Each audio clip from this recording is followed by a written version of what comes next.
بسم اللہ الرحمن الرحیم الحمد للہ رب العالمین والصلاة والسلام علی نبی الکریم وعلی آلہ وصحابہ اجمعین۔ احباب گرامی، ہمارا یہ فہم قربانی کورس کا آج پہلا سبق ہے، اور اس پہلے سبق میں ہم ماہ ذی الحجہ کے پہلے عشرہ کے متعلق ان کی فضیلت وغیرہ پڑھیں گے۔ دیکھیں، اللہ رب العزت نے سورۃ فجر کے اندر ذی الحجہ کی پہلی 10 راتوں کی قسم کھائی ہے، والفجر ولیال عشر، جس سے معلوم ہوا ہے کہ ماہ ذی الحجہ کا ابتدائی عشرہ اسلام میں خاص اہمیت کا حامل ہے۔ حج کا اہم رکن وقوف عرفہ جو فرض ہے، اسے عشرہ میں ادا کیا جاتا ہے، جو اللہ رب العزت کے خاص فضل و کرم کو حاصل کرنے کا دن ہے۔ غرض رمضان کے بعد ان ایام میں اخروی کامیابی حاصل کرنے کا بہترین موقع ہے، لہذا ان دنوں میں زیادہ سے زیادہ اللہ کی عبادت کریں، اللہ کا ذکر کریں، روزہ رکھیں، قربانی کریں۔ احادیث مبارکہ میں ان ایام کی عبادت کرنے کے خصوصی فضائل وارد ہوئے ہیں۔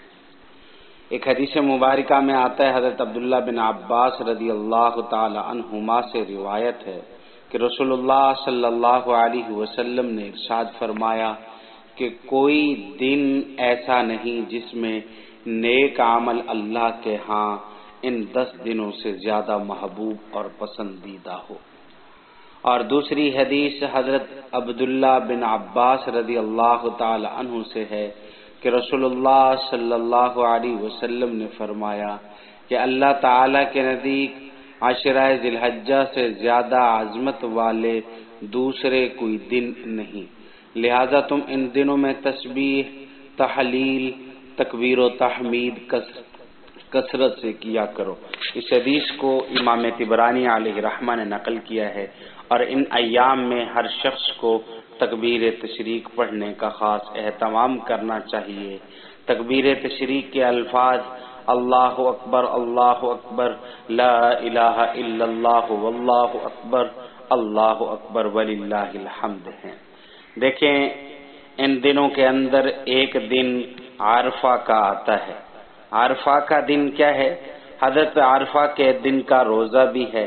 حضرت قتادہ رضی اللہ تعالی عنہ سے روایت ہے کہ رسول اللہ صلی اللہ علیہ وسلم نے فرمایا کہ عرفہ کے دن روزے کے متعلق اللہ تعالی سے پختہ امید رکھتا ہوں کہ وہ اس کی وجہ سے 1 سال پہلے اور 1 سال بعد کے گناہوں کو معاف فرما دیں گے۔ اب اس حدیث سے معلوم ہوتا ہے کہ عرفہ کے دن کا ایک روزہ 1 سال پہلے اور 1 سال بعد کے گناہوں کی معافی کا سبب بنتا ہے، لہذا نامی ذی الحجہ کے دن روزہ رکھنے کا اہتمام کرنا چاہیے۔ اللہ رب العزت ہمیں عمل کرنے کی توفیق عطا فرمائے۔ وما علینا الا البلاغ۔